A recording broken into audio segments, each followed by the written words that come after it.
Shall we close our eyes and ask God to speak to us as we meditate on God's word? Gracious God, we come before the throne of your grace, submitting ourselves, Lord. As we meditate, Lord, we want you to speak to us. Open our eyes so that, Lord, we may continue to enjoy the glorious richness of your word. In Jesus' name we pray. Amen.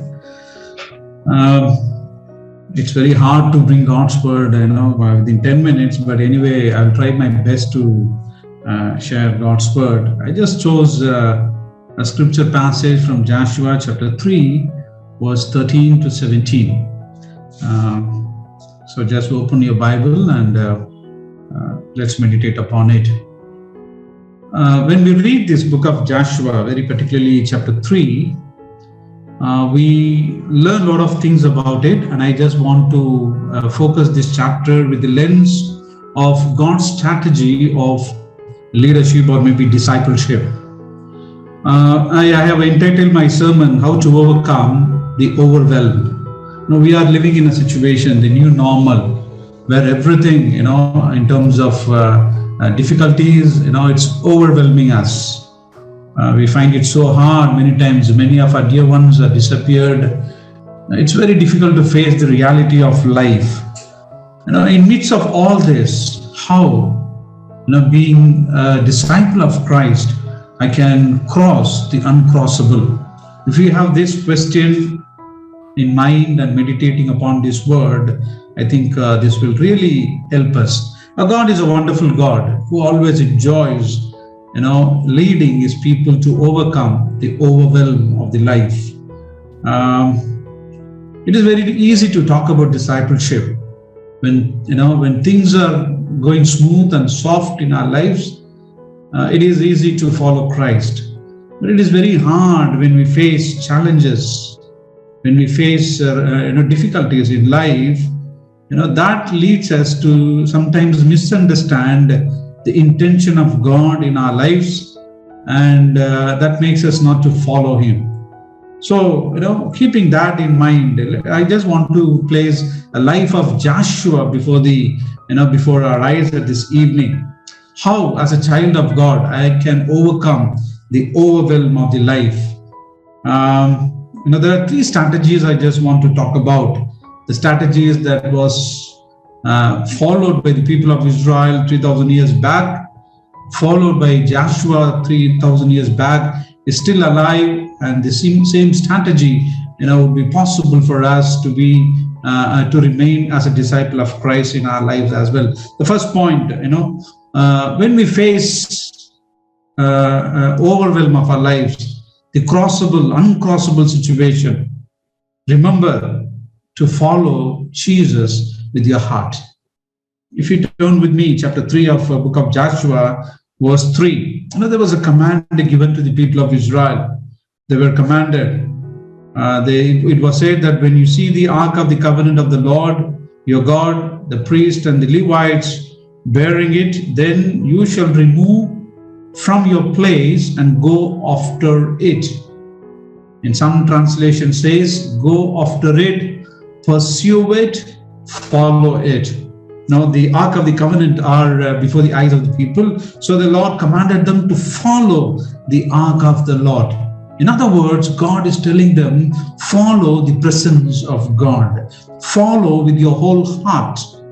Go after, pursue the Ark of the Covenant. Friends, I just want to focus, as I told you, look at the life of Joshua. This point, chapter 3, is very important context for the life of Joshua. There was a time, it was a time of transition in leadership. Moses was no more. He died. So Joshua took the leadership. And this moment was the defining moment for Joshua to prove his leadership. So, he was very careful of taking, step after step.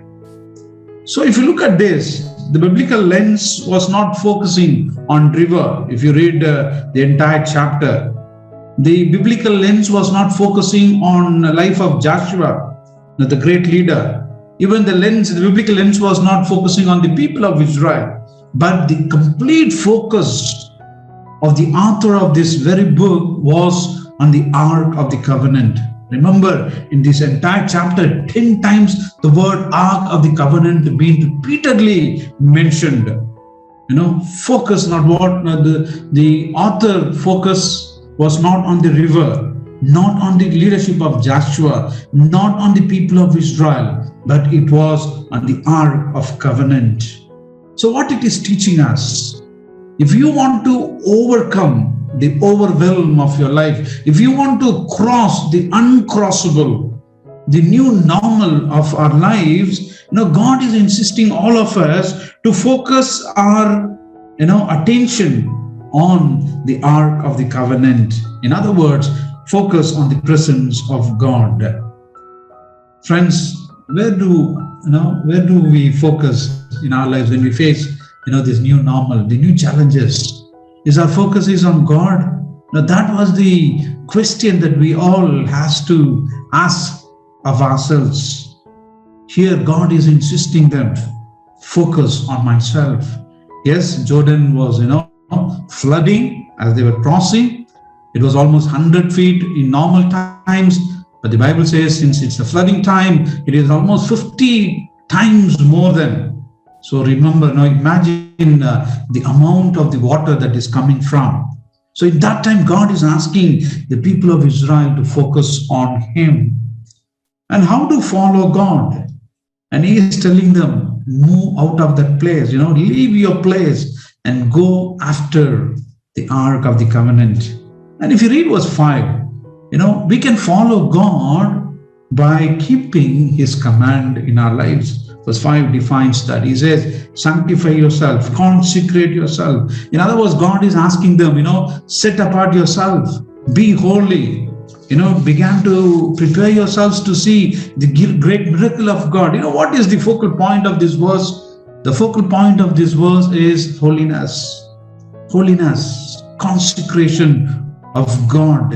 If you and I want to have victory in our lives, remember to focus not only on the Ark of the Covenant, but also keeping ourselves as a man and woman of holiness. Now, someone said, holiness of God that you practice today will define your tomorrow's victory. Let me repeat, the holiness of God that you practice today will define your tomorrow's victory. That's what verse 5 says, consecrate yourself, that tomorrow the Lord will do amazing thing among you. So the first focus was, follow God with your heart, focusing on the Ark of the Covenant, the presence of God. The next point, what verse 13 talks about, he says, believe in faith, embrace the divine promises, embrace the plan of God. Friends, that is very important. If you read verse 13, the plan of God is very well defined. Each and every movement of the life of the people of Israel been planned and defined by God. It says, when the priest put their feet in the water will be cut off and it will be divided. So the getting across the Jordan did not rest upon the shoulders of the people.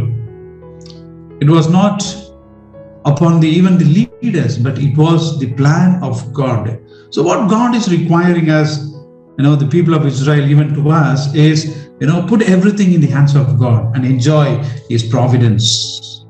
The plan of God is, is wonderful. It's very well explained. But to accomplish that great victory, the work of the priest was looking forward here. When the priest took faith, the step of faith, the water began to part. So the faith of the leaders also very important. God has called all of us to be a leader. We are the leaders for this nation.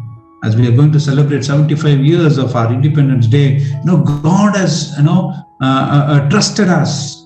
We found trustworthy in His sight, and we have great responsibility to put a step of faith in our lives. That is very important. We are called to follow obediently to Him to see the miracle of God. So look at the life of Joshua again. I just want to talk about when the instruction was given by God. Joshua did not have any negotiation with God. He did not say, Lord, it is a time, so let me plan about it. He did not negotiate with God, neither for the timing of the crossing of the Jordan, nor the manner of the crossing of the Jordan. Complete submission to God by Joshua. He did not say, Lord, let me go according to my plan. A great leader. He did not say, Lord, this is my plan. I will divide the team into 3 parts. People who are able to swim well, let them go. And I will train some of them with Caleb. And I will ask people to sit and pray. He did not, brought his strategies. He was under the absolute authority, absolute strategy of God. Friends, that is what is the need of the hour for all of us at this evening. God is looking for people who can take the step of faith according to the mandate of His word. And I really enjoy when I read this passage, a wonderful passage. They began to enjoy God's promises. And at last, they were asked to act with courage. In other words, they began to experience the divine power. It concludes in a wonderful way. As they were stepping in, the priest, great things had happened. And just I want to focus verse 16. When the priests were stepping into the water, the Bible says the water stood and rose up upon a heap very far from the city. Some translation says from great distance the water stopped its flow. And the place called Adam. Adam is almost 20 kilometers from Jordan. So what it means, when they step into the water, God stopped the flow of the water 20 miles before Jordan. What an amazing God we have. Why God has to stop the flow of water 20 miles before Jordan? There are 2 reasons the scholars believe. One, God made an adequate path for the whole nation to cross Jordan. The second reason could be, the life of the people of Israel, the faith of the people of Israel would be strengthened by this great thing. Friends, I just want to conclude. God is God who does everything already for the people of Israel. It is not just Jordan He divided the water. The water flow stopped 20 kilometers before they supposed to cross the Jordan. God is at work already. I do not know what situation you may be. I do not know what difficulties that you face. Remember, the overwhelming of your life could be overcome by you because our God is at work already. Now that's a great lesson we need to learn. So remember, our God is mighty. He is at work. He is at work. That's why Isaiah chapter 43 verse 19, God said, I am doing everything new. It springs up. Do not perceive it. He's making way in the wilderness. He's making way in the wilderness and streams in the wasteland. Are you willing to cross the crossable of your life? For that, you need to follow God with your whole heart. You need to believe God with faith, and you need to act with courage. Remember, God is already at work. May God bless you and be with you. Amen.